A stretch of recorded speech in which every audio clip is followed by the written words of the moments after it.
ज्यादा अच्छा रखा मेरे लिए।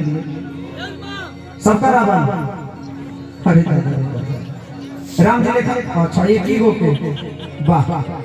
बाकी सबका रावण। भैया आप लोग रावण है कि राम है थोड़ा बता दीजिएगा। रावण है कि राम है? राम। इधर से हाथ उठा दीजिए एक बार मेरे लिए। जय श्री राम। एक बार बोल दीजिए जय श्री राम। अरे जी जी वाह जय। चाय चुन मत करवा लोग, चोय चोय हो जाए फिर। देखो सखी कहता है कि ये सखी तू कौना धाम गेलू कि तहार पति राम जी लिखा हमारा रावण लिखा। हमरा तो लगता कि पुरुषोत्तम भैया राम ने बारे तो कहता है कि जौना धाम गेलू हम वही धाम जाएंगे और अपन पति ला मन्नत मांगब, अपन पति के मनाएंगे। लेकिन औरतिया के कहे के भाव कैसे? अरे तुझे धाम कहाँ गइलू मोना भैया रावतपुर संजीदा सॉन्ग। अरे कि काशी बनारस ना गइलू। औरतिया कह दिया कि अरे तुझे धाम कहाँ गइलू कि काशी बनारस। रंजन भैया अरे कवन बारका सखी गइलू माता राम जी के।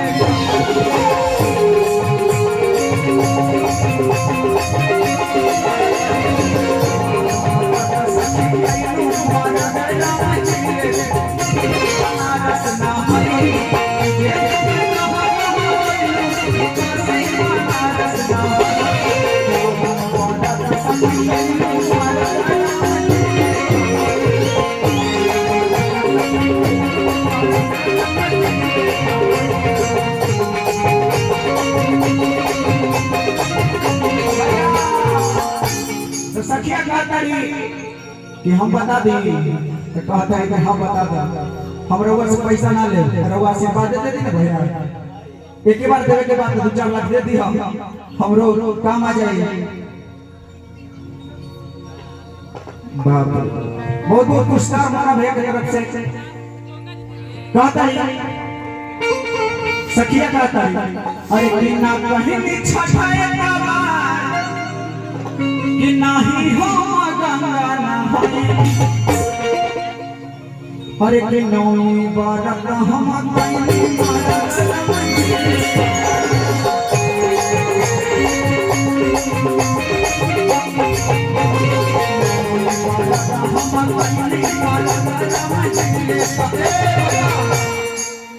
आप सब खातिर एगो गाना गावे ताली ताली बजा दे। हमरा मनोबल हम आप सब बेटे में बानी, भाई बानी, चाची समझल करा लो।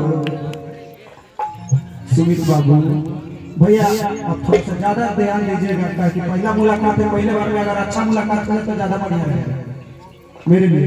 क्या बढ़ा दे बाबू, देख लो भैया। ना ना ऐसा ना होगा, देख लो ये दोनों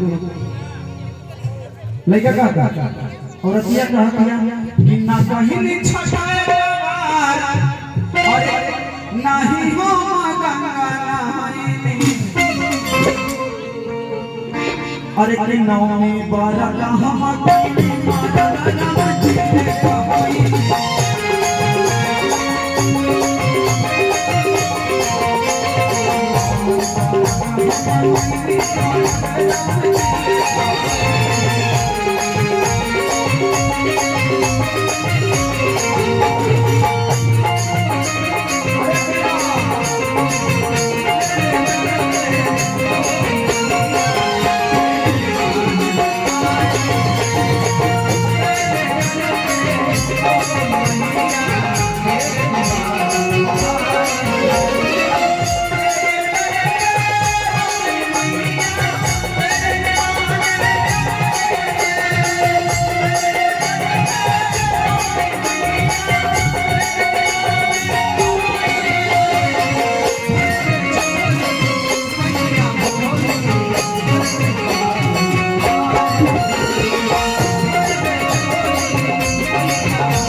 कि लक्ष्मण जैसा देवर कैसे पैलो अकावा मेरे फुलवा का माई के लो भाई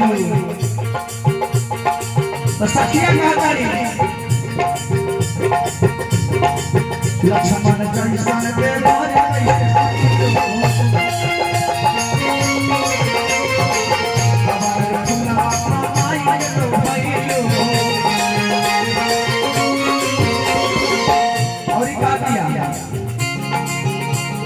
गैया के गोबरा में मिठके जाऊं गैया के गोबरा में मिठके जाऊं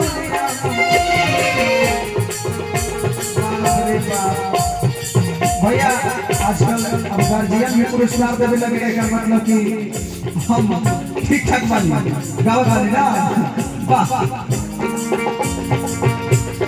गैया के गोबरा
और हर फुलवा पमाई के तो भाई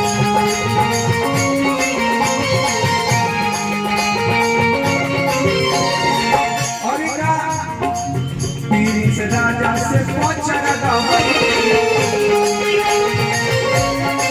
भैया जेकर जेकर गांव में शादी ना होल हमार नौजवान भाई कृपया करके अपने अपने साथी में मुझे बुलाए और पचरा गवाए तब आपका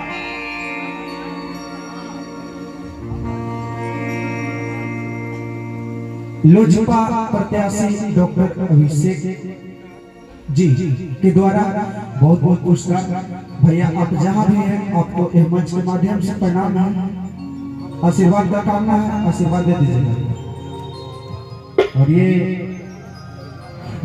क्या बोलूं इनके बारे में जो भी बोलूंगा मैं इनका एक स्टूडियो चलता है जहानाबाद में साउंड सिटी स्टूडियो जिन किसी को रिकॉर्डिंग करवाना होगा तो आप लोग आइएगा और भाई से संपर्क कीजिएगा निकेश जी और इनके डायरेक्टर हमारे धीरज भैया और निकेश जी तो आप लोग साउंड सिटी को भी ढेर सारा प्यार दीजिएगा क्योंकि वही साउंड सिटी में हम छोटे बालक बन बाकी निकेश जी की तरफ से बहुत बहुत पुरस्कार ये तो हमारे पैसा हमारे के देता ठीक ना करता भाई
आप सबके जैसा आदेश और ही सुनाई और दूसरा कलाकार के आवे